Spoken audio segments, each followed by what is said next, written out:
C'est la raison pour laquelle je reste convaincu qu'il ne devient pas chantre qui veut. Parce que dans le ciel, ce ministère était le plus proche du trône de Dieu. Vous n'avez pas dit même que c'était ce ministère-là qui sécurisait le trône de Dieu. N'est pas chantre celui qui sait chanter. Aujourd'hui, dans le milieu chrétien, beaucoup confondent les artistes chrétiens et les chantres de l'Éternel. Beaucoup confondent les artistes chrétiens qui font du gospel et les chantres de l'Éternel. Parce que beaucoup se font appeler chantres, mais ne sont pas des chantres, mais sont des artistes. Mais des artistes qui chantent Jésus. Parce que laissez-moi vous dire, à la vérité, un chantre ne peut pas venir danser dans le baptême. Parce qu'un chantre n'est pas là pour vous distraire. Un chantre est consacré pour rendre louange et adoration à Dieu. Quand lui il ouvre sa bouche pour chanter, c'est pour que Dieu seul soit réjoui. Un chantre a à peu près la même dimension qu'un homme de Dieu. Ça veut dire que aujourd'hui, lorsque nous venons même dans le milieu chrétien, nous voyons que les artistes chrétiens se sentent de fois plus importants que les chantres chrétiens. C'est que quand un artiste rentre tout à l'heure, même les chantres vont se sentir un peu inférieurs. C'est un artiste, il a la renommée. Avoir la renommée et puis avoir le sacerdoce, c'est deux choses différentes. Parce que beaucoup chantent Jésus, mais beaucoup ne sont plus des adorateurs. Des fois, ils n'ont même pas une église où ils rendent culte. Tous les endroits où ils vont là-bas parce qu'ils auront un cachet. C'est pas des adorateurs, c'est des artistes. Ils ont un producteur, ils font de la promotion, ils font tout comme des artistes. Seulement que eux, ils chantent pas autre chose que Jésus. Mais c'est pas des chantres. Parce qu'un chant a des valeurs. Un chant est utilisé dans des combats. Mais un artiste ne peut pas faire combat. Lui-même, il est en danger. C'est pourquoi on apprend souvent que les artistes chrétiens de fois vont prêcher dans des pianos bas et tout ça. D'autres vont s'amuser en boîte de nuit et tout ça. Bah, c'est pas des chantres. Celui qui a instauré les chantres s'appelle David. Sinon, avant ça, des gens chantaient. Mais celui qui a instauré l'ordre des chantres, c'est le prophète David. Et les chantres ont été pris de la tribu des Lévites. Là où on prend les hommes de Dieu. C'est de cette même tribu que David a pris des gens pour être des chantres.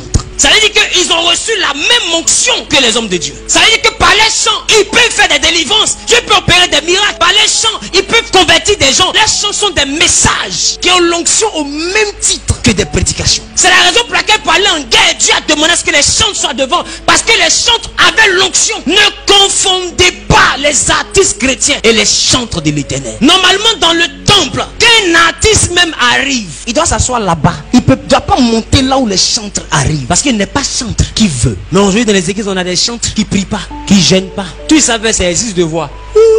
Et j'ai fait composition pour aller faire sortir cassette. C'est le chemin pour devenir artiste. Tu es un artiste gospel, mais tu n'es pas chantre. Le chantre, c'est son témoignage. Le chantre, c'est sa façon de vivre. On exige du chantre ce qu'on exige de l'homme de Dieu. Le chantre n'est pas qu'un simple chrétien. Le chantre est serviteur de Dieu au même titre qu'un prophète, qu'un pasteur, qu'un évangéliste, qu'un docteur. Mais dans l'église locale, ça veut dire que tu ne peux pas ne pas avoir d'assemblée ou adorer Dieu et puis être chantre. Le chantre, c'est un conducteur de louange. Mais dites-moi, les artistes, ils conduisent quelle louange? Peut-être qu'ils ont tant même pour un culte. C'est des gens du showbiz. Ils font du show et du business avec le nom de Jésus. Cette corporation-là a besoin d'entendre des choses. Parce que le chantre, il est sacré, c'est un sacerdoce royal. Il est outillé pour n'importe quel combat. Le chantre participe même à des délivrances. Le chantre de l'Éternel peut se mettre dans sa chambre en train d'adorer Dieu. Même sorcier ne peut pas dormir. Parce que le chantre n'est pas n'importe qui. Il détient l'arme la plus puissante que Dieu utilisait pour protéger son trône. Donc ça veut dire que le chantre a pour mission de protéger même le temple. Parce que le temple doit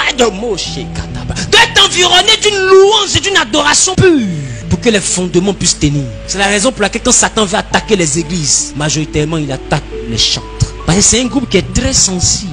S'il réussit à les toucher, il sait qu'il a touché le cœur de l'église. Aujourd'hui, beaucoup écoutent, beaucoup attaquent, beaucoup réellement vont vers les hommes de Dieu, mais peu s'intéressent aux chantres. Or, si l'église va mal aussi, que les miracles diminuent, c'est aussi en partie à cause des chantres. Et quand je dis chante, je dis instrumentiste. Quand je dis chante, je parle aussi des vocalistes. Donc savoir chanter et puis être chantre, c'est deux choses différentes. Un chantre est consacré, il est mis à part. Pas les plaisantins que nous voyons dans les églises qui répondent. Tu es baf, tu n'es pas chantre. Un chantre a un style de vie conforme à la parole de Dieu. Mais quand tu regardes les chantres aujourd'hui, c'est la plus grande débauche qui puisse exister dans le temple de l'Éternel. C'est des gens qui se font manipuler dans tous les sens et avec même des empreintes encore sur leur corps viennent chanter Dieu. Oh, il y a empreinte, c'est le bras de l'homo sapiens numéro 2 ou bien c'est truc, mais si on va au FBI pour faire prélèvement d'empreintes, on trouve un bras qui est comme ça, un peu vers la poitrine, le bras est comme ça. Mais ce bras là, ça fait quoi? C'est un sorcier qui voulait me manger la nuit. C'est la photo de son bras, vous voyez. Dans le temple aujourd'hui, ceux qui n'ont même pas la crainte de Dieu, majoritairement c'est les chantres. Il y a beaucoup de chanteurs dans l'église, mais les chantres sont rares. C'est pourquoi aujourd'hui, lorsqu'on regarde même la corporation des chantres, il y a de tout là-bas. Même d'homosexuels. Il y a de tout, mais quand il va chanter, hey Dieu, voix. Non, tu peux pas. Oh, la voix sort bien parce que c'est débouché. Pour nous, ça ne peut pas sortir. Donc quand je crie un peu, ça se bloque. Mais pour lui, là, il crie, ça sort. Il crie, ça sort. Plus il crie, ça sort. Comme si le vent rentre, ça sort. Est-ce que quelqu'un me comprend? Et aujourd'hui, les choses sacrées de Dieu sont perverties. Aujourd'hui, même quand on parle de louange et d'adoration, c'est une série de chansons, mais dépourvues d'onction. Des fois, mais c'est un concours de qui a belle voix au micro. J'ai avant de chanter. Fais-moi voir.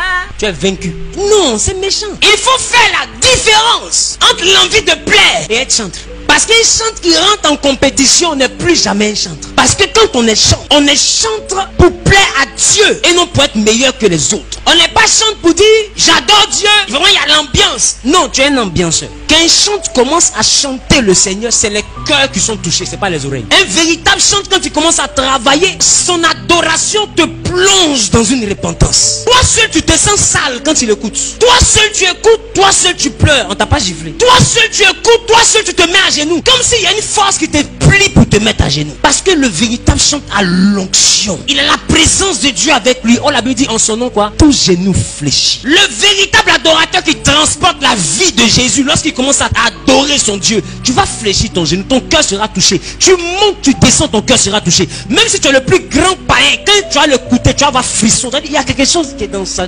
Oh, c'est même chanson là. Mais le jeune là, il a un truc en lui. C'est ça l'onction de chant. Être chante, c'est une onction. C'est pas un talent. Sinon, va à The Voice. Si tu chantes sans onction, tu n'es pas un chanteur. Tu es un chanteur. Je reconnais ton talent de chanteur. Mais c'est pas parce que tu es éloquent que tu es prédicateur. Être un prédicateur, c'est un appel. Être éloquent, c'est un talent. De savoir bien parler, être convaincant. Connaître la Bible ne fait pas de toi un homme de Dieu. Et ça veut dire aussi que chanter ne fait pas de toi un chanteur.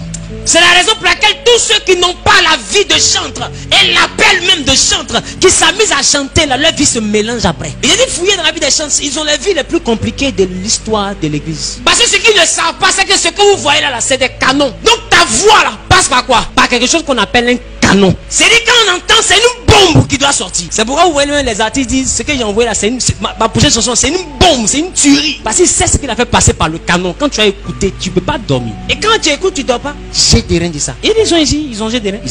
Ils savent de quoi ils parlent. Quand on n'est pas à l'église, ils savent. Ils ont j'ai des reins. Ça, l'église, ils veulent nous distraire. Donc ça veut dire que là, on a 3 canons. Donc il faut avoir 3 soldats pour tirer. Maintenant, toi, on cherche le soldat, tu es vigile, tu viens t'arrêter. On cherche commando, on cherche un vrai militaire qui va attraper un AK-47 là. Pour tirer pour que Satan sorte du temple. Et puis tu vois un gars de Vigue Assistance qui vient s'arrêter. Nous allons dans les camps ennemis.